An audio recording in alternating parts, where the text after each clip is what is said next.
Évoquons à nouveau dans Blow Up des films un peu oubliés de l'histoire du cinéma. Cette semaine, Le Départ de Jerzy Skolimowski.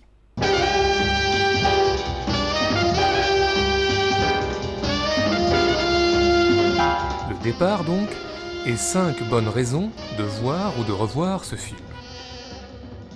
Raison numéro 1. Vous avez découvert récemment Essential Killing, étonnant survival avec Vincent Gallo.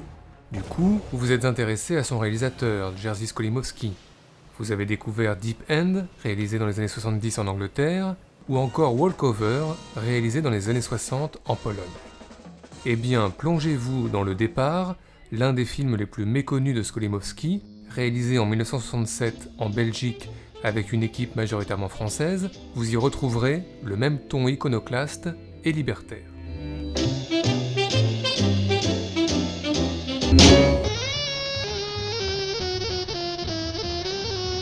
Raison numéro 2. Depuis Truffaut, Eustache et surtout Masculin-Féminin de Godard, vous ne jurez que par Jean-Pierre Léaud, sa voix, ses excentricités, son originalité, etc. Alors ruez-vous sur Le Départ, car Léaud y est particulièrement attachant. Vous le verrez notamment en garçon coiffeur, en mécanicien, vous le verrez se prendre un coup de poing en pleine figure,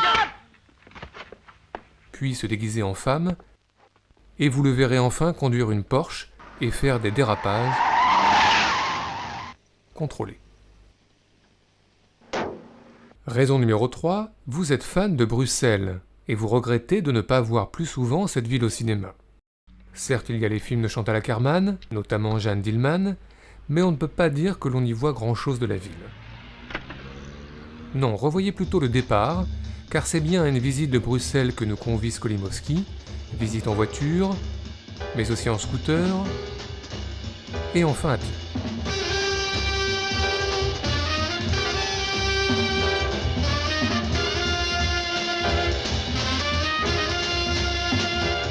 Raison numéro 4.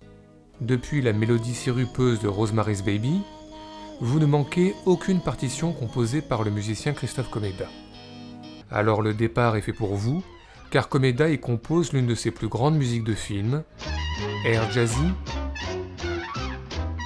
petite mélodie au piano et à la flûte, et surtout cette cultissime ballade chantée par Christiane Legrand.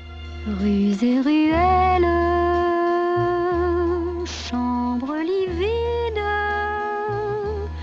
portes et portes, des mouches mortes, des bouteilles vides, vides toujours. Enfin, raison numéro 5, vous avez vu un jour le road movie Macadam à deux voix de Monty Hellman, et vous ne vous êtes jamais remis de sa célèbre scène finale. James Taylor démarre en trombe, le son disparaît, la pellicule ralentit, s'arrête, et brûle tout simplement. Vous avez longtemps déliré sur le sens de cette fin, la disparition des utopies des années 60, etc., etc. Eh bien, revoyez Le Départ, car cette brillante idée, Jerzy Skolimowski l'a en fait eue lui aussi, mais 4 ans auparavant. C'est cette fois en noir et blanc, sur le visage de Jean-Pierre Léaud, et c'est tout aussi beau.